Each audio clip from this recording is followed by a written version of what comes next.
ओम गणेश, जय श्री कृष्ण।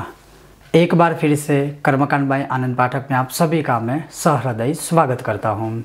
श्रावण माह, हालांकि कुछ जगहों पर पूर्णिमांत श्रावण माह मनाया जाता है और कुछ जगहों पर अमावस्यांत। तो अभी जो अमावस्यांत श्रावण माह शुरू होने वाला है वह 17 अगस्त से आरंभ होने वाला है। इस 17 अगस्त से जो श्रावण मास शुरू होने वाला है अमावस्यांत में, उसकी बात कर रहा हूँ। और जैसे स्कंद पुराण में लिखा हुआ है कि श्रावण माह के जो शनिवार होते हैं उस शनिवार के व्रत अगर आप करते हो, मान लीजिए कि 4 शनिवार आते हैं, तो आप अगर कुछ पूरे महीने करो ना करो, लेकिन अगर आप श्रावण माह के इस 4 शनिवार में जो व्रत मैं आज आपको बताने वाला हूँ, जो स्कंद पुराण में दिया हुआ है, अगर वो आप करते हो तो उसका वर्णन भी जैसे लिखा है पुराण में, स्कंद पुराण में, कोई भी समर्थ नहीं है वर्णन करने में।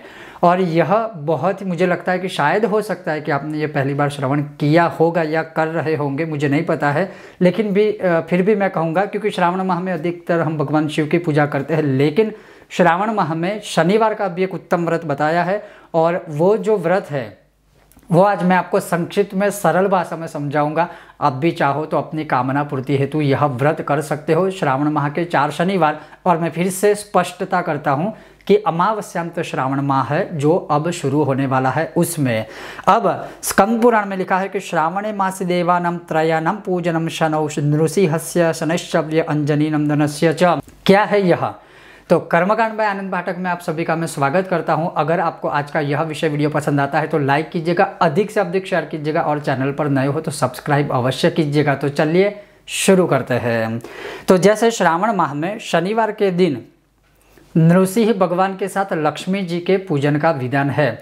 अब पूजन का विधान है मतलब मानिए आप मानसोपचार पूजा भी कर सकते हैं, षोडशोपचार पूजा भी कर सकते हैं, पंचोपचार पूजा भी कर सकते हैं। और अगर कुछ ना कर पाए तो लक्ष्मी नरसिंहा की अगर आपके पास तस्वीर है तो तस्वीर, मूर्ति है तो मूर्ति, अगर कुछ नहीं है तो लक्ष्मी जी के साथ नृसिंह भगवान के स्वरूप में एक सुपारी रख दीजिए 4 शनिवार तक। और जब यह व्रत पूर्ण हो जाए उसके बाद उसे अर्थात सुपारी को विसर्जित कर दीजिए। अगर है तो ठीक है, नहीं है तो 2 सुपारी भी आप रख सकते हो, जैसे एक लक्ष्मी स्वरूप में, एक नृसिंह स्वरूप में।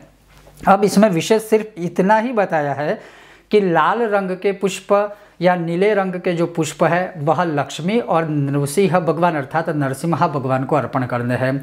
इसके अलावा आप जो भी चाहो भगवान को भोग लगाइए, जैसे गुड़ का भोग लगा सकते हैं, फिर आप चाहो तो किसी भी प्रकार की मिठाई का भोग लगा सकते हैं। बस आपको यही करना है। और ये जो लक्ष्मी नरसिम्हा का अगर कोई व्रत करता है तो शत्रुओं से अवश्य ही उसे मुक्ति मिलती है। शत्रु बाधा से कोई मनुष्य पीड़ित है तो इसी 4 शनिवार में यह व्रत करने से कहीं ना कहीं उसको अवश्य फल मिलता है।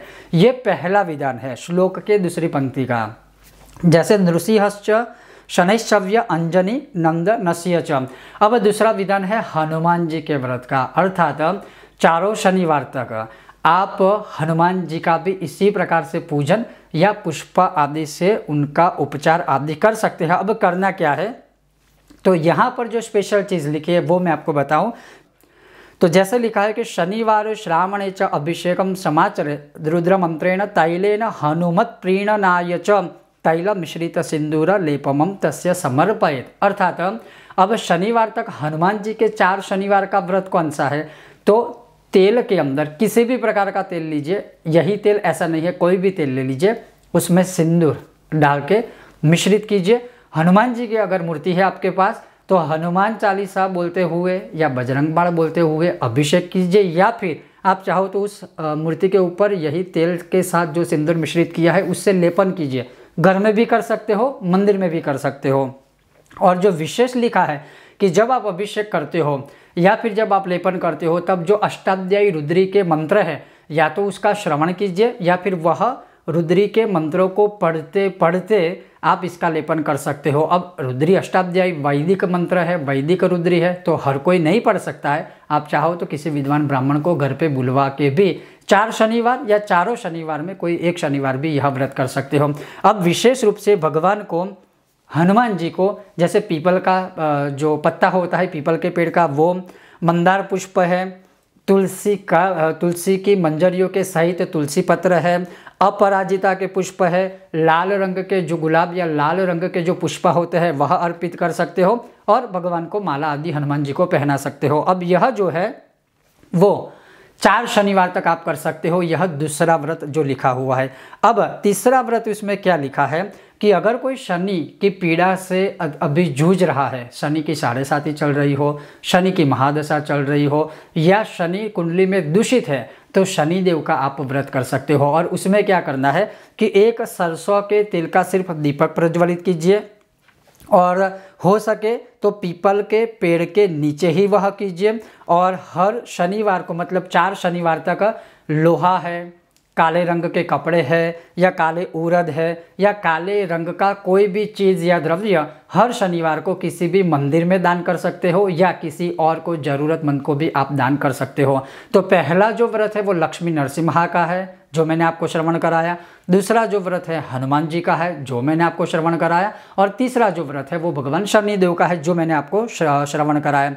शनिदेव के व्रत में भी लिखा है कि अपमृत्यु हरे मंदे रुद्रादिश्च यजद विदहम तिल होमेन दानेन तिलान्नेन च भोजयत। अर्थात आप चाहो तो शनिवार का अगर व्रत करते हो शनिदेव के लिए तो आप तिल के लड्डू का भोग अर्पित कीजिए भगवान शनि को।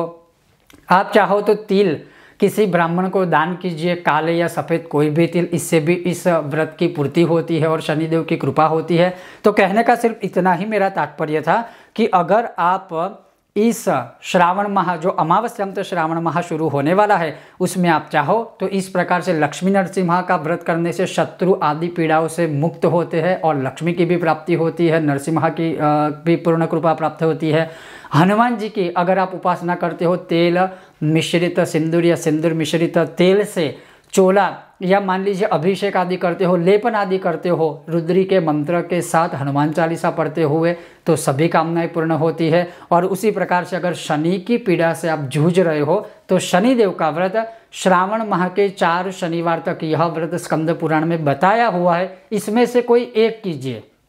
सभी करने की आवश्यकता नहीं है, कोई एक कीजिए, शांति से कीजिए, पूर्ण रूप से कीजिए, श्रद्धा से कीजिए। आपकी जो कामना है वह कामना के साथ कीजिए। अवश्य जो भी इस तीनों व्रत में से आप करोगे वह देवी या देवता आपकी अवश्य कामना पूर्ति करेंगे। कोई विशेष विधान नहीं है, किसी भी समय कर सकते हो, लेकिन बस इतना प्रयत्न कीजिए कि अगर आप हर शनिवार यह व्रत कर रहे हैं तो ब्रह्मचर्य का पालन कीजिए, मांस मदिरा आदि कोई सेवन मत कीजिए। आप चाहो तो उस शनिवार को उपवास भी कर सकते हो, एक समय अन्न का आहार कर सकते हो, एक समय फलाहार कर सकते हो, भूमि शयन कीजिए, क्रोध मत कीजिए, कलह क्लेश या झगड़ा आदि घर में मत कीजिए। बस ये तीनों में से कोई एक व्रत इस 4 शनिवार अर्थात पूरे अमावस्या श्रावण माह में आप कर सकते हो। इसका महत्व जैसे मैंने आपको सुनाया है कि स्कंद पुराण में विस्तार से लिखित रूप में पाया जाएगा और लिखित रूप में है ही।